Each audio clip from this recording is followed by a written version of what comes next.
Bem-vindo de volta. Estamos novamente com Stanislav Krapivnik, nascido na Rússia e ex-oficial do Exército dos Estados Unidos. Obrigado por voltar ao programa. A gente queria te perguntar sobre o que está mudando nessa guerra. Dá a impressão de que algo realmente está mudando, que há um foco maior em, digamos, alvos logísticos mais específicos.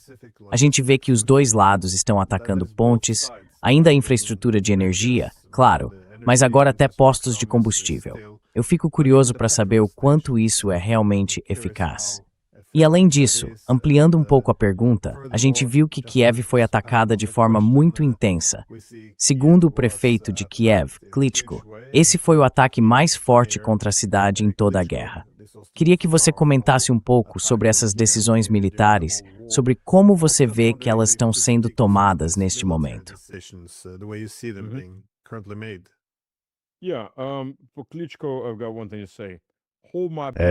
Tenho uma coisa para dizer. Segura minha cerveja. A coisa vai piorar. É isso mesmo, só vai piorar. Olha, eu acabei de voltar na terça-feira do Donbas. Fiz uma viagem de mais ou menos 2.500 quilômetros, ida e volta. Tem lugar onde é mais difícil conseguir combustível? Tem, sim. Não tem combustível na Rússia? Tem, claro que tem. Isso não é verdade. Tem combustível, sim. Mas provavelmente você vai acabar tendo que ficar na fila para conseguir. Só que também depende. Em média, dá para dizer que varia de uns 10 minutos até talvez 1 hora. Em alguns lugares, você chega e já consegue. É difícil prever.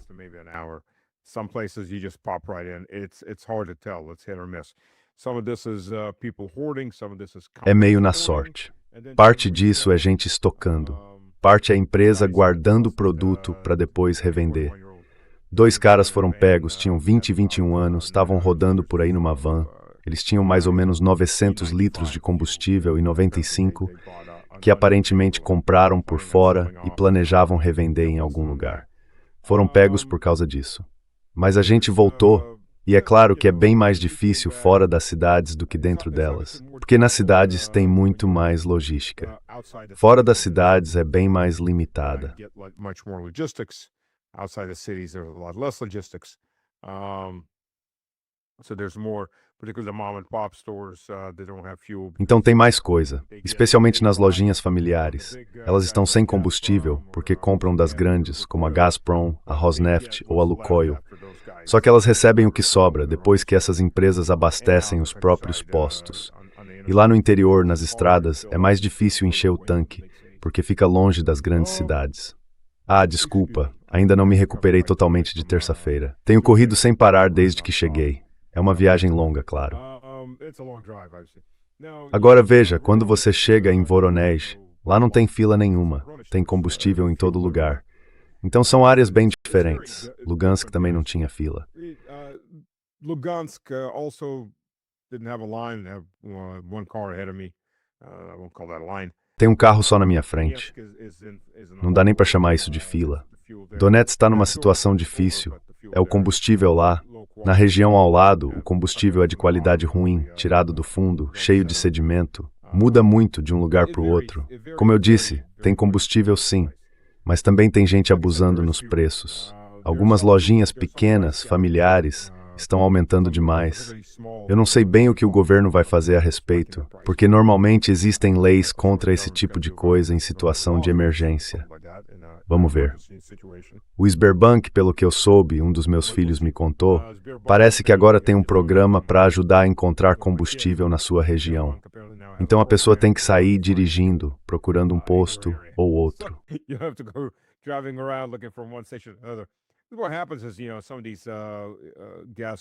O que acontece é o seguinte, alguns postos de gasolina são reabastecidos e aí todo mundo corre para lá, as pessoas compram tudo. E sim, também tem aquela compra por pânico, sabe? Agora eu acho que muitos lugares já colocaram restrições. Você não pode encher galões, o que é um problema, porque eu preciso colocar uns 2 litros num galão para o cortador de grama. Mas em outros lugares, estão liberando volumes de 20 ou 30 litros por vez. Alguns postos têm um sistema de cotas. Você entra na fila, não é uma cota, é uma fila mesmo, pega um número e volta quando for a sua vez. Então é diferente em cada região. Não existe um plano unificado. Mas dizer que a Rússia está desmoronando, que as pessoas estão marchando nas ruas e todas aquelas bobagens de sempre da mídia ocidental, bem, é mais do mesmo.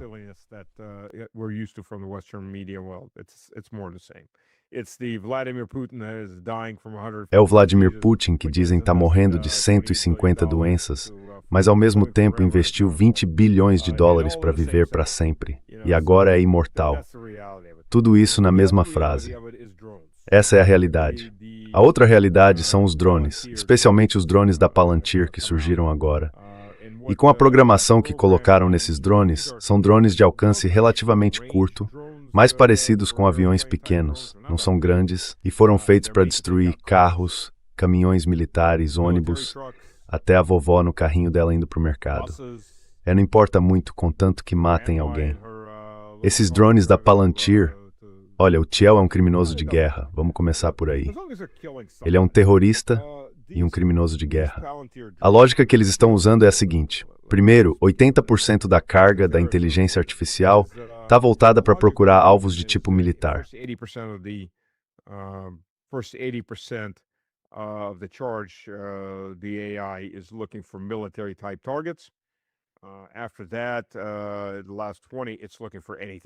Depois disso, nos últimos 20%, a gente fica procurando qualquer coisa que se mova. A gente dirigia à noite, porque tinha bem menos drones. Mas com o detector de drones, ainda dá para ver que tem uns 4 drones no ar, 3 ou 4 o tempo todo. Se são nossos ou deles, não dá para saber. O detector só mostra a distância e quantos drones estão na área. Essa é a realidade. O exército russo se adaptou muito rápido a isso. Eles foram para o estilo Mad Max. Pegaram aquelas velhas bucancas, cortaram a parte de trás, pegaram um monte de outros carros, principalmente hatchbacks, tiraram a traseira e montaram um ponto de arma ali, com metralhadoras. E agora esses carros tipo Mad Max, com metralhadoras, estão escoltando todos os caminhões. Normalmente um caminhão por carro Mad Max, às vezes 2, mas na maioria das vezes um só. Eles são bons em derrubar esses drones, os drones Palantir.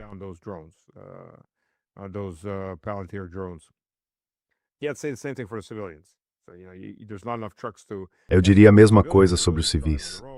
Não tem caminhão suficiente para escoltar os civis. Eles acabam dirigindo por conta própria, e isso vira outro problema. As áreas onde eu costumava dirigir, bom, tinha alguma chance de ser atingido por artilharia, mas na maior parte eram estradas boas. Agora estão fechadas. A gente tem alguns parentes morando em Gorlovka, outros em Yenakiev. Não dava para pegar a estrada de Debaltsev. Está fechada.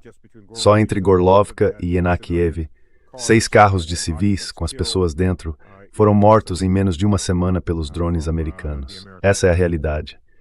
Sabe, é terror mesmo. Os ucranianos estão perdendo, então entraram em modo total de terror.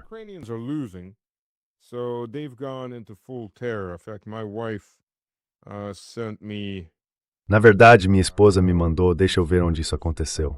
Foi um massacre em Zaporozhye, Tokmak. Drones ucranianos, americanos e britânicos atingiram um mercado a céu aberto e simplesmente destroçaram as pessoas. Até agora são 5 mortos e 18 feridos. Isso foi hoje. Acabou de acontecer. Antes disso, já tinham atingido vários ônibus. Eles parecem ter uma fixação em atacar ônibus bielorrussos. Não sei se o Lukashenko vai mandar outra carta duramente redigida como fez da última vez. Obviamente, a carta de protesto duramente redigida não teve o efeito duramente redigido sobre o duende narco e sua turma. Eles atingiram mais 2 ônibus. Feriram 2 motoristas em um deles. Então estão indo com tudo. Estão realmente tentando expandir essa guerra.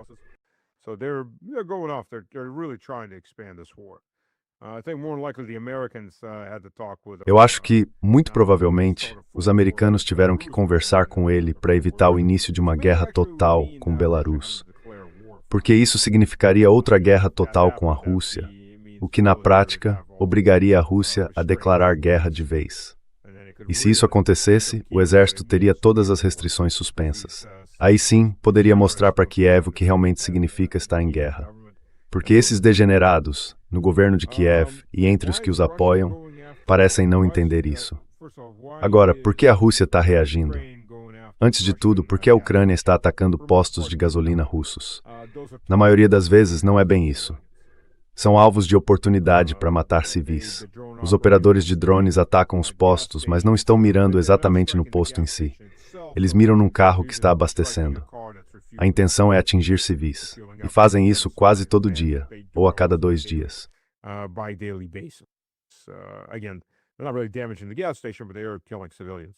De novo, eles não estão realmente destruindo os postos de gasolina, mas estão matando civis, porque esse é o objetivo deles.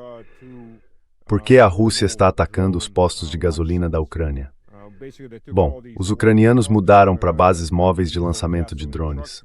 Basicamente, eles pegaram caminhonetes leves, caminhões a diesel e a gasolina, gazeles, caminhões baú, e colocaram dentro do baú 2 lançadores para 2 drones. Aí eles dirigem até perto da fronteira, ou ao longo da linha de contato, lançam 2 drones e pronto. São drones grandes, que conseguem ir longe, que conseguem chegar até Moscou e com certeza alcançar lugares como Voronezh. E eles fazem isso com dezenas desses caminhões lançando drones.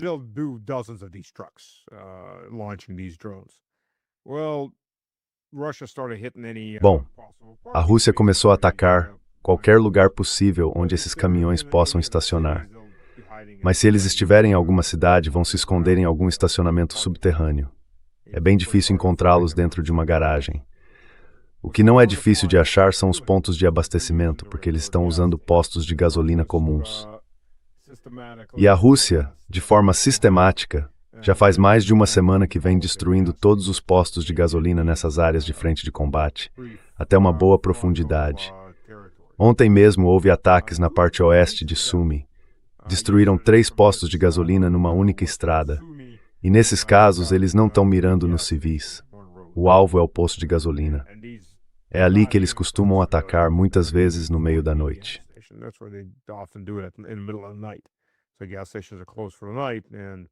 Então, os postos de gasolina estavam fechados à noite, e aí recebem uma visita do Sr. Iskander.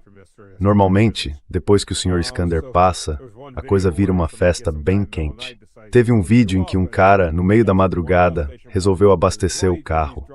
E aí um posto explode à direita dele enquanto ele dirige.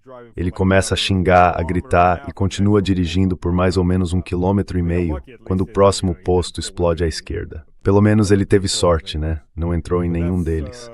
Mas de qualquer forma, pareciam todos fechados. Então é isso. Essa é a situação entre os dois. Em Kiev, houve mudanças. Acho que o partido da guerra está levando a melhor os linha dura.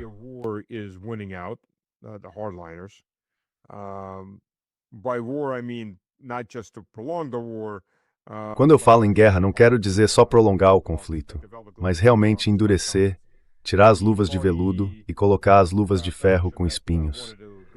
O grupo, a facção que queria voltar a 2012, e aí poder dizer, vamos fazer um acordo, qualquer acordo, só para eu voltar a fazer compras em Paris e minha esposa voltar para Mônaco. Esse pessoal, e eu diria que é em grande parte o time da área financeira e econômica, essa facção, com diferentes representantes, gente do Banco Central e outros assim, pelo que eu consigo ver agora, mesmo sem estar na posição mais favorável, parece que eles perderam. Perderam a disputa interna de poder, pelo menos por enquanto, e foram colocados no banco de trás.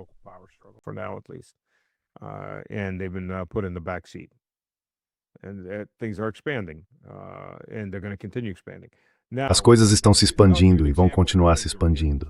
Agora vou te dar um exemplo do que foi atingido em Kiev da última vez. LCC Radionics é uma empresa que produz componentes de controle de mísseis de cruzeiro para Flamingo. Athlon Avia LLC, uma empresa de produtos científicos, fabricante de drones. Antonov Serial Production, eles produzem aviões, embora não estejam produzindo muito ultimamente. E também drones. T-Radio Plant LLC, Trion, na Ucrânia. Eles produzem sistemas de mira para veículos blindados, como lentes, periscópios, esse tipo de coisa. E com isso também produzem equipamentos de câmera, lentes de câmera para drones. Kiev 25 é uma empresa de software, mas também produzia hardware de armazenamento para unidades de guerra eletrônica Lima.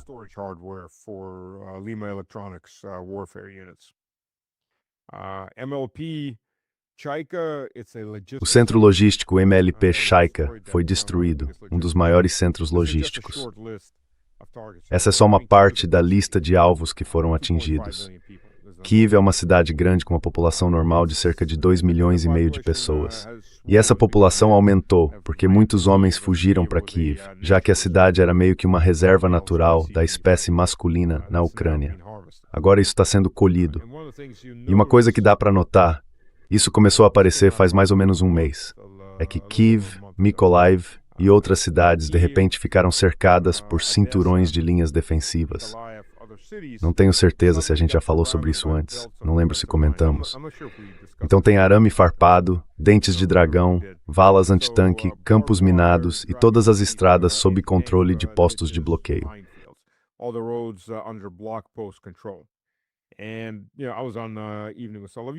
E olha, eu participei do programa Evening with Solovyov e eles disseram algo tipo, tá vendo? Eles sabem que o exército russo vai romper as linhas. Bom, o exército russo realmente está avançando.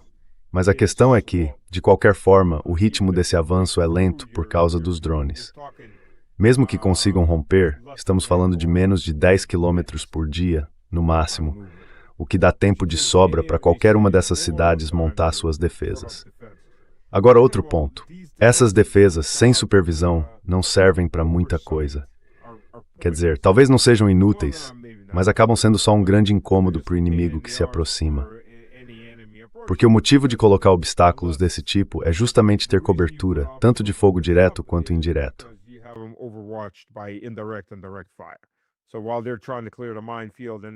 Então, enquanto eles tentam limpar o campo minado, tapar o buraco e tirar os dentes de dragão do caminho, estão sendo atacados. A Ucrânia não tem esse tipo de força de trabalho.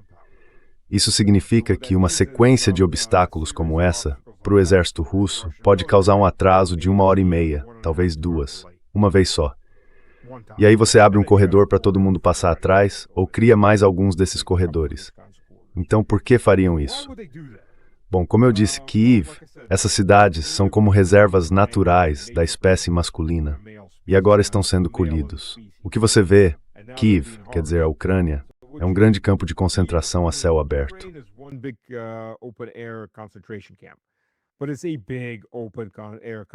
Mas é um grande campo de concentração a céu aberto, com muitos lugares para se esconder. A máquina de guerra ucraniana ficou sem homens nas cidades pequenas, médias, nos vilarejos. Praticamente não há mais população masculina. A maioria já está no túmulo. Então, o que fazer agora? Você começa a olhar em volta. E onde estão as grandes reservas? Em Kiev, em Odessa, em cidades assim. Só que o problema é que a Ucrânia é um campo de concentração a céu aberto. Só que enorme. E os homens começaram a fugir das cidades. Então isso não são linhas de defesa, são campos de concentração, guetos dentro do grande campo de concentração.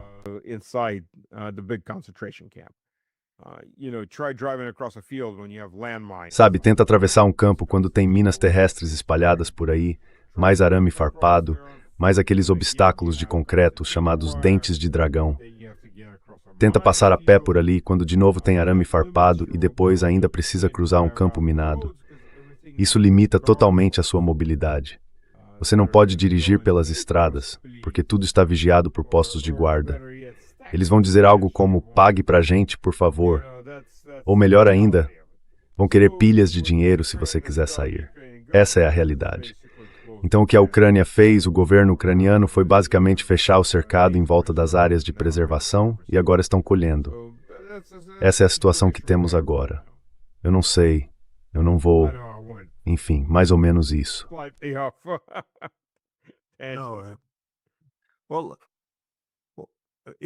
Bom, se a gente olhar de novo, dá para ver que a Ucrânia está sendo atingida com muito mais força. E como tem acontecido nessa guerra, sempre que há uma escalada, inclusive do lado da OTAN, normalmente a retaliação acaba vindo contra a Ucrânia. Mas agora, que a pressão também está crescendo para atingir algum alvo na Europa, o que você acha? Quer dizer, o que você acha que a Rússia pode estar considerando? Porque saiu uma matéria, não lembro exatamente onde, talvez no Washington Post, ou talvez na imprensa britânica, dizendo que os russos estariam planejando um ataque à Polônia.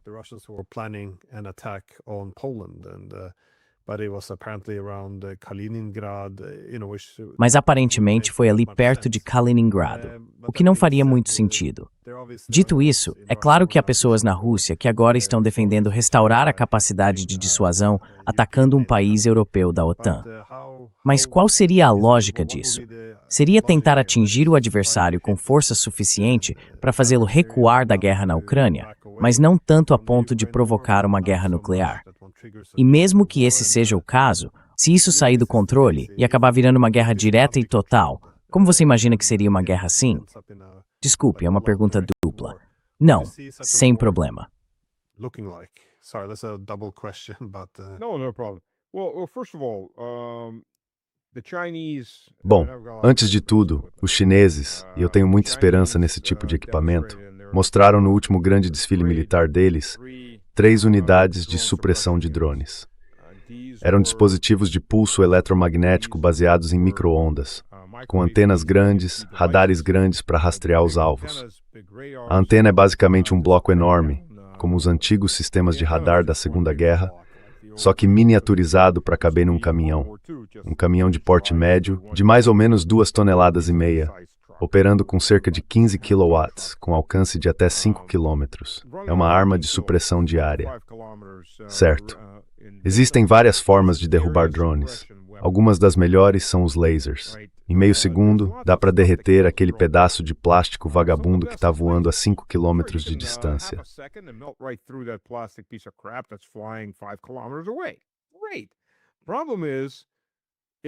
Certo. O problema é o seguinte, assim que eles descobrirem de onde veio aquele laser, porque diferente do espaço, no ar, se o laser for forte o bastante, dá para ver o raio claramente. Especialmente quando perceberem de onde ele está vindo, vai ter 30, 40 drones voando direto para lá. E eles vão vir espalhados numa frente bem ampla, em altura e largura. Então aqui está o problema. Sistemas de laser contra drones só conseguem atacar um alvo por vez. Mesmo que leve meio segundo ou 1 segundo para destruir esse alvo, mais 1 ou 2 segundos para se reposicionar para o próximo, e ainda mais 1, 2, 3 segundos para recarregar energia suficiente do gerador para dar outro disparo. Mesmo que você consiga atingir uma taxa de um drone a cada 10 segundos, se tiver 30 ou 40 drones se aproximando a 140, 220 km por hora, a poucos quilômetros de distância, acabou.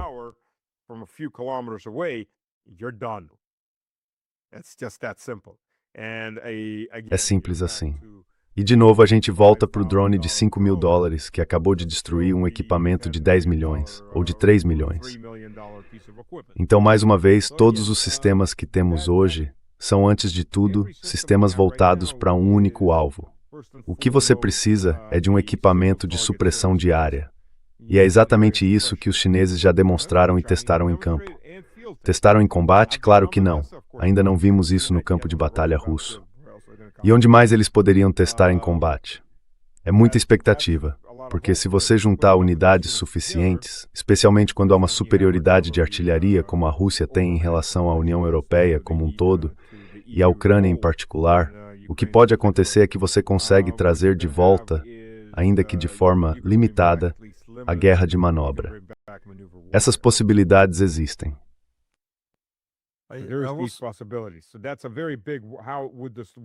Então, isso é algo bem grande. Como é que essa guerra ficaria? Se esse equipamento chegar, digamos, até o fim do verão, a guerra pode mudar radicalmente, claro, porque aí você abre pelo menos uma frente para uma guerra de manobra, com movimentos rápidos. E isso, aliás, complica muito a vida dos operadores de drones, porque eles funcionam melhor quando a linha de frente está mais ou menos estável. Mesmo que haja um pequeno avanço russo ou ucraniano, os operadores de drones conseguem lidar porque é infantaria e o movimento é lento. Agora, sobre o ataque, de novo, eu não posso falar pelo Vladimir Vladimirovich, até porque nunca fui convidado para nenhuma das reuniões dele. E mesmo que fosse, eu não poderia dizer nada por causa da censura militar. Mas, na minha opinião, o que eu teria feito?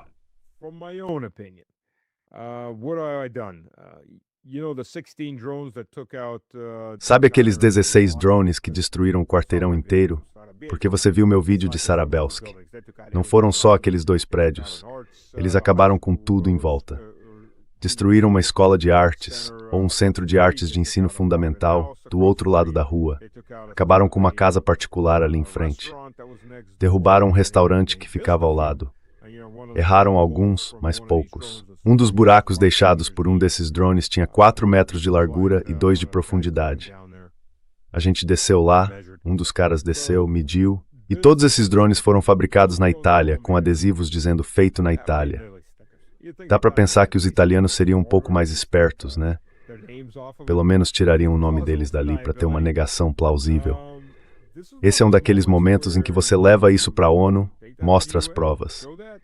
E senhores, na tela está Ari Heshnik, que agora está chegando à fábrica onde essas armas de terror foram produzidas. Prestem atenção, é uma forma de fazer isso. That's one way to do it. I would do that. Obviously right now that moment has passed. Eu faria isso. Mas obviamente agora esse momento já passou, porque era algo que precisava ser feito bem rápido. Outro lugar que faria bastante sentido... Bom, na verdade tem 2 lugares. Você pode atingir os britânicos, por exemplo, em Chipre, porque assim não estaria atacando o território da OTAN propriamente dito, e também não seria nas ilhas principais do Reino Unido. Fora isso, pessoalmente eu atacaria um petroleiro com bandeira russa, e faria ele quebrar em algum ponto a noroeste do Reino Unido, com um destacamento completo de fuzileiros navais, equipados com MAMPADs, sistemas antiaéreos e pelo menos uma metralhadora pesada. E logo atrás viria um submarino de ataque. Aí quando os britânicos corressem para tentar pousar e tomar o navio petroleiro, você dá um aviso e depois abre fogo.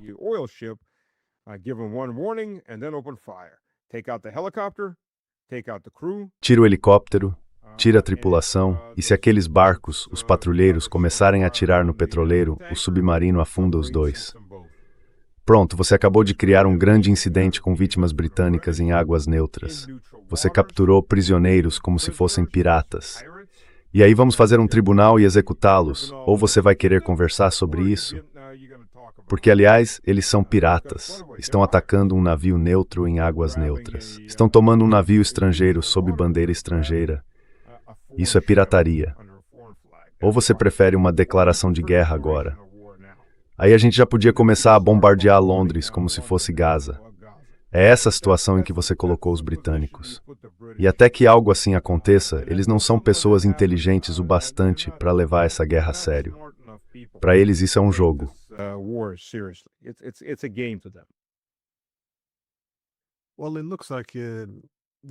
Bom, parece que a gente pode estar indo mais ou menos nessa direção, porque a retórica parece ter mudado agora. Eu vi uma entrevista com o Putin em que ele não só falou que está muito perto de concluir a questão de Donbass, mas também mencionou a Novorossia, o que incluiria Nikolaev e Odessa. Achei isso interessante. E também Kharkov. E Prigozhin. É isso também. E Poltava, justo. Mas aí a gente vê o Medvedev dizendo que a Finlândia agora entrou na lista de alvos nucleares, depois que mudou a lei e passou a poder receber armas nucleares. Isso parece meio previsível. Mas também teve a Maria Zakharova, que comentou que aqueles trotes russos basicamente revelaram que a Estônia estava envolvida nos ataques a São Petersburgo. Agora, o motivo pelo qual isso chama atenção é que, quando você coloca essa informação em circulação... Obrigado. Sim, por um lado, isso cria o argumento de que seria legítimo, por exemplo, atacar a Estônia.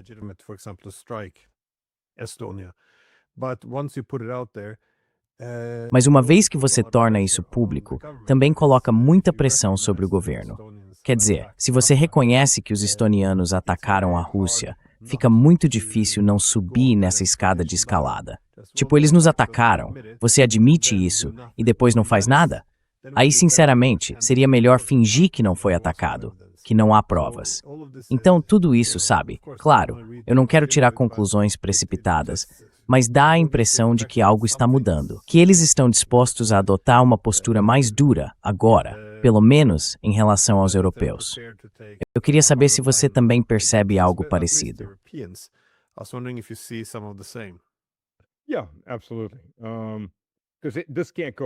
Sim, com certeza, porque isso não pode continuar do jeito que está. Olha, eu já disse no seu programa antes, e em outros também, a gente está caminhando para uma guerra convencional ou para uma guerra nuclear. Não existe meio termo. A questão numa guerra convencional é quanto da Europa está disposta a morrer aos poucos. Se for uma guerra nuclear, aí toda a Europa vai morrer muito mais rápido. Então essa é a questão. A Noruega, não a Noruega, a Finlândia, ainda não está na lista nuclear, porque as bombas nucleares americanas são bombas mesmo, bombas de gravidade, ainda não foram enviadas para lá. Mas vão ser.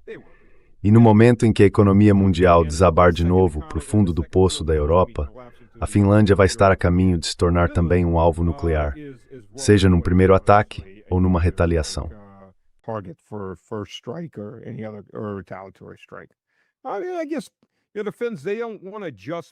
Acho que os finlandeses não querem voltar a ser o sovaco da Europa, o que estão virando de novo, e bem rápido. Era o que eles eram antes do Império Russo tomar conta. E sob o Império Russo, os finlandeses tiveram acesso à educação, à escola. Helsinki foi construída a partir de uma vila de pescadores fedorenta. E os finlandeses, pela primeira vez em talvez 1000 anos, estavam realmente administrando a Finlândia e faziam parte das classes altas russas.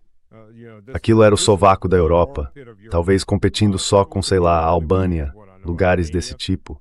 A Finlândia era sem dúvida o sovaco da Europa. E a Finlândia cresceu, ficou rica, especialmente durante a Guerra Fria, mantendo-se neutra. A economia dele se ligou à economia russa, principalmente depois da Guerra Fria.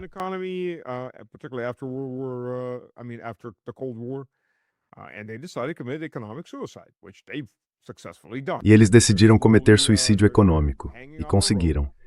Estão ali se segurando numa corda, se estrangulando aos poucos. Preferem fazer isso devagar, com mais dor, pelo visto. São masoquistas desse jeito. Mas agora resolveram que isso não basta.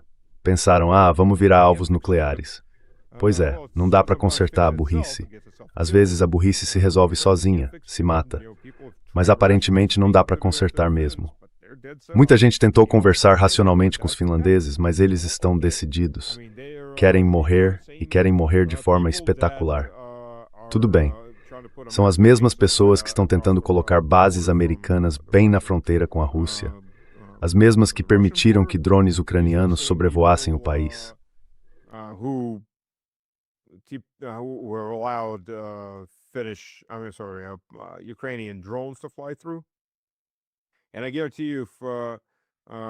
E eu te garanto, se o Vova e o Lexus ligassem para o Stubb e conseguissem falar com ele, ele provavelmente teria contado tudo do mesmo jeito. Tipo, sim, a gente está armando e lançando aqueles drones para os ucranianos. Eu não ficaria surpreso de ouvir isso desses caras. Eles são burros nesse nível. São literalmente uns trogloditas, uns aristocratas europeus com sangue demais da mesma linhagem. O Stubbs, por exemplo, parece até que é fruto de consanguinidade. E são essas pessoas que estão mandando na Europa agora. Pois é, se o povo não está derrubando eles é porque deve estar gostando. Caso contrário, já teriam derrubado. Bom,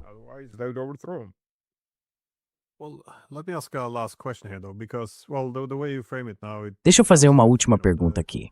Porque do jeito que você colocou agora, parece que você vê a guerra como algo quase inevitável, seja nuclear ou convencional. Mas também parece que a Rússia acredita que os europeus estão se preparando para uma guerra. Em grande parte, porque é exatamente isso que os líderes europeus estão dizendo e fazendo ao se armarem. Mas como você vê a possibilidade de a Rússia atacar primeiro? Se você acha que a guerra é inevitável, por que esperar levar o primeiro golpe? Eu vi, durante essa entrevista com o Putin, que ele mencionou a Operação Barbarossa. E essa é uma comparação interessante com a situação atual. Eu queria saber, você vê como possível que a Rússia se convença de que a guerra está chegando e, a partir disso, decida assumir o controle, escolher quando ela começa e como vai ser travada?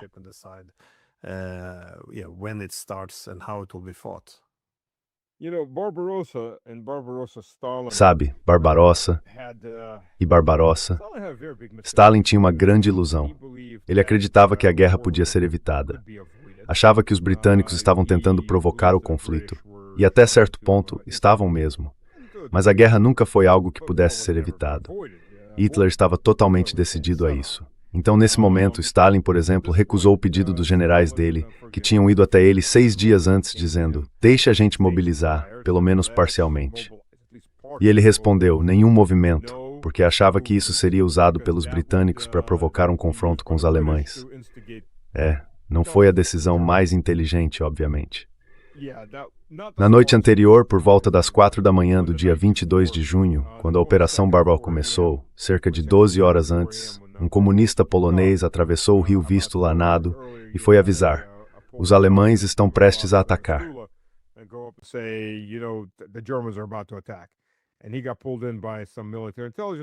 E ele acabou sendo levado por um pessoal da inteligência militar, e às 4 da manhã ainda estavam interrogando ele. Então, quando ele te diz que estão prestes a atacar, bem, eles já atacaram. É uma situação um pouco diferente. Agora, por que você deixaria o inimigo atacar primeiro? Existem motivos para isso. Um deles é se você tem muita confiança de que consegue aguentar o ataque e reagir depois. Aí podem acontecer duas coisas. Primeiro, o inimigo leva um choque quando dá o seu golpe mais forte e você simplesmente diz: "Tá bom." Foi o que vimos com o Irã. Os americanos atacaram com tudo o que tinham. Quando a poeira baixou, os iranianos estavam revidando e a reação foi: "É só isso que vocês têm?"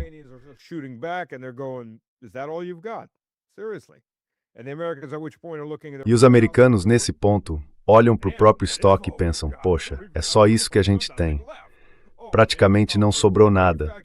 E a gente nem consegue fabricar mais nada, porque, a nossa economia praticamente acabou.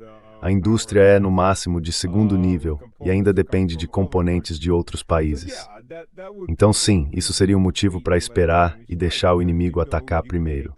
Porque você sabe que consegue aguentar o golpe e depois reverter a situação. E isso também gera simpatia, especialmente se aqueles países que já eram simpáticos à sua causa passarem a ser mais facilmente convencidos, ou se for mais fácil para eles te ajudar com base num argumento moral, o que os iranianos fizeram bastante.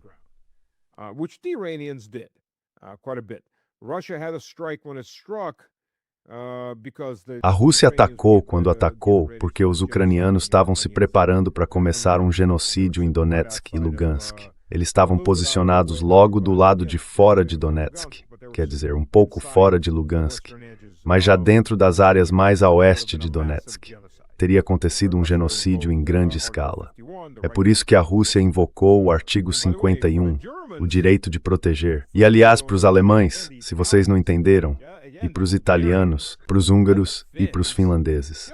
Só para deixar claro, existe um artigo separado na Carta da ONU que permite que os membros permanentes da ONU eliminem completamente as suas nações se houver qualquer forma de nazismo ou um renascimento do nazismo nos seus países. Vai ler a carta, você vai se surpreender quem é ali.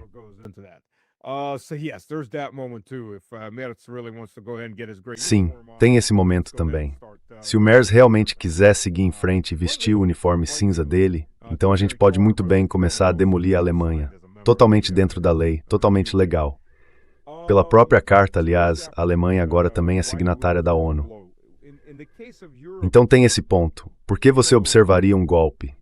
No caso da Europa, eu diria, por exemplo, um ataque à Itália, ou uma emboscada em alto mar contra os piratas britânicos. Seria uma boa escalada, ainda com certo controle possível. Quanto à Rússia atacar a Polônia, é tão provável quanto a Rússia ir para a Lua nos próximos 2 dias.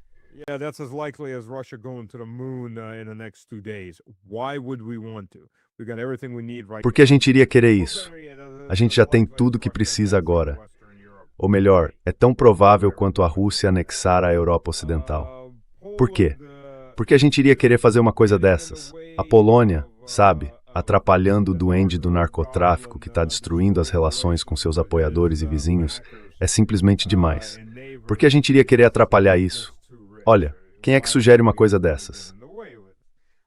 As mesmas pessoas que estão com medo de que a Polônia tenha saído do rumo, que ela tenha saído da partitura. Agora está tocando uma nova partitura, e é uma partitura nacionalista.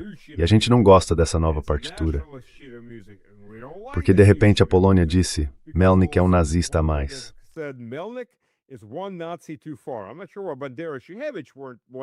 Eu não sei por que Bandera e Zhukovich não foram considerados um nazista a mais, mas ao que parece, Melnik finalmente foi esse nazista a mais. Aquele velho desgraçado que morreu de velhice em Luxemburgo, um psicopata assassino em massa, mas que pôde viver o resto da vida com conforto. Aí ele é reenterrado e os ucranianos começam a dar nome às suas unidades com base em formações nazistas e em nazistas. Tirando o fato de que, na verdade, eles já faziam isso antes.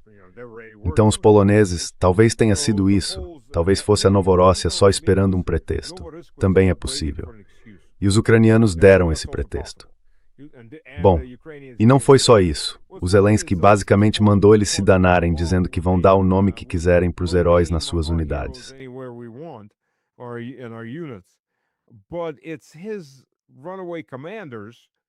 Mas são os comandantes desertores dele que agora começaram a ameaçar matar poloneses. Eles estão ameaçando diretamente invadir a Polônia e atacar o país com drones. E se você olhar para o Azov, o corpo agora não é mais um batalhão nem uma brigada, é um corpo. O Azov publicou a bandeira preta deles e nela, em vermelho, tem o contorno de uma super Ucrânia, que por acaso inclui um terço da Polônia. Se você acha que os poloneses não perceberam isso, está se enganando. Claro que perceberam, as relações foram para o espaço, e isso já está dando resultado.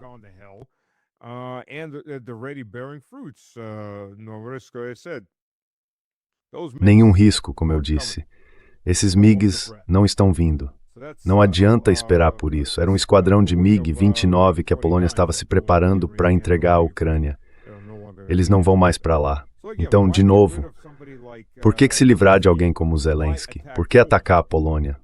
Olha, essa é uma situação perfeita. Qualquer movimento do lado russo nesse sentido seria pura tolice.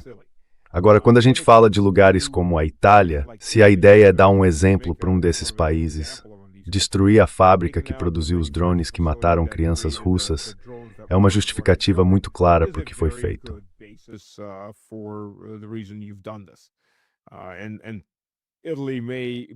E a Itália pode ter muita dificuldade para entrar numa guerra nessas condições.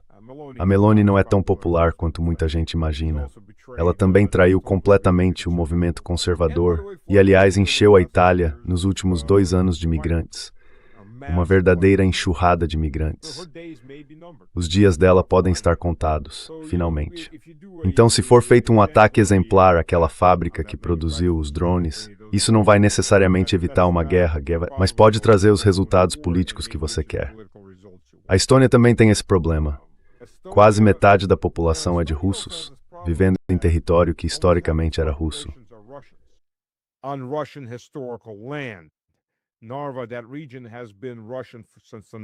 Narva, aquela região é russa desde o século IX. Os comunistas, os bolcheviques, começaram a desenhar novas fronteiras bonitinhas e incluíram terras russas dentro da Estônia. Era só para deixar o país maior dar mais uma cidade grande. E quem se importava? No fim das contas, o poder continuava em Moscou. Essa é a mesma mentalidade que criou o problema da Crimeia.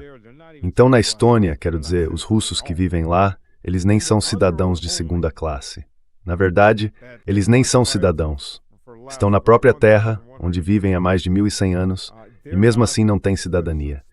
São basicamente residentes sem status definido, com um passaporte cinza.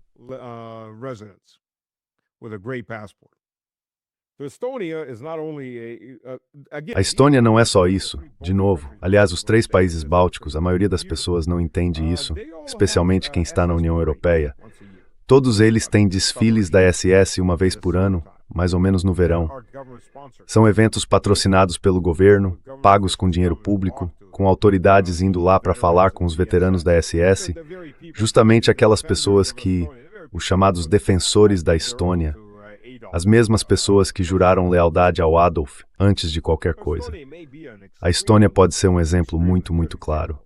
Primeiro, porque há muitos russos lá que precisam voltar para casa, e territórios que também precisam voltar para casa. Eles foram separados artificialmente pelos bolcheviques. E segundo, porque sim, eles querem lutar. Pelo visto, querem lutar. Então que sintam o que é lutar.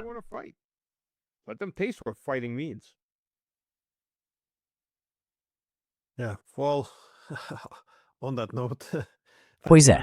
Bom, nesse ponto, muito obrigado por ter vindo. Como eu disse, algo está realmente mudando agora. Eu vejo a mesma coisa acontecendo com os russos guiando, ou melhor dizendo, escoltando seus navios com embarcações de guerra. A gente vê armas montadas em navios civis para evitar a pirataria. A retórica está mudando, os ataques estão mais pesados. Então, de modo geral, parece que algo realmente mudou. Vamos ver como isso se desenrola. Muito obrigado por dedicar seu tempo. Obrigado, Glenn. Thank you, Glenn. Always a pleasure. And maybe we'll have some E talvez um dia a gente tenha boas notícias, coisas positivas, arco-íris, borboletas, maçãs e frutas silvestres para conversar. discuss one day.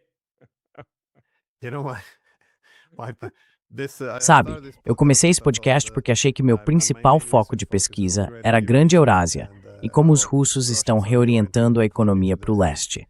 Quer dizer, pelo menos uns 10 dos meus livros tratam desse tema. E bom, era isso que eu vinha ensinando esse tempo todo. Mas meu Deus, isso é tão desanimador. No último ano, só guerra. Eu tô realmente torcendo para que o meio acadêmico volte a ser um pouco mais entediante. Seria ótimo. Slightly more boring, as would be delightful. Well, I think the problem is a lot of academia is Olha, eu acho que o problema é que boa parte da academia é muito entediante. Eles simplesmente ignoram tudo o que você está falando, o que outras pessoas estão falando, o que eu estou falando. Simplesmente ignoram. Eles têm um foco muito limitado, só respondem a um conjunto bem estreito de ideias. E, infelizmente, isso vira um comportamento de grupo. Então, sabe, todos os detalhes parecem chatos para eles. Para eles é só isso. Os russos são maus e pronto. are evil, and that's it. Eu lembro que quando comecei a trabalhar nisso, achei fascinante. Os chineses, os russos, os indianos, todos eles estão criando novos centros de tecnologia.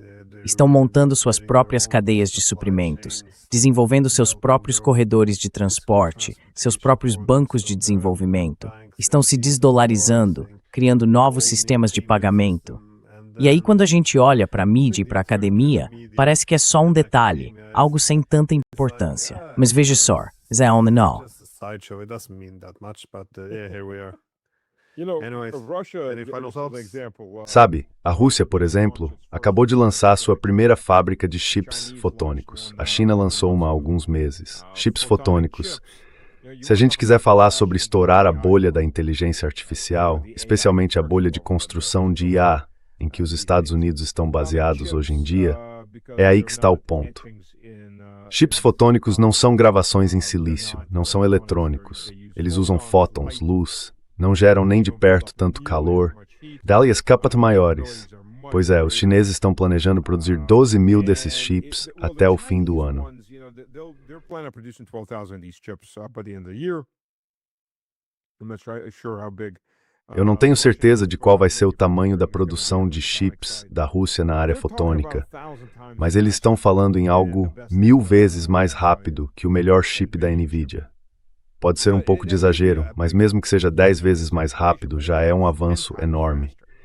Então, se Rússia e China realmente entrarem nessa de chips fotônicos, e os Estados Unidos ainda estiverem bem atrás, depois de terem investido pesado, muito pesado, nas tecnologias atuais em vez de nas mais avançadas, isso é um grande estouro de bolha. That's a huge bubble burst. Com certeza. Bom, obrigado mais uma vez. A gente vai ter que falar sobre isso na próxima. Next time.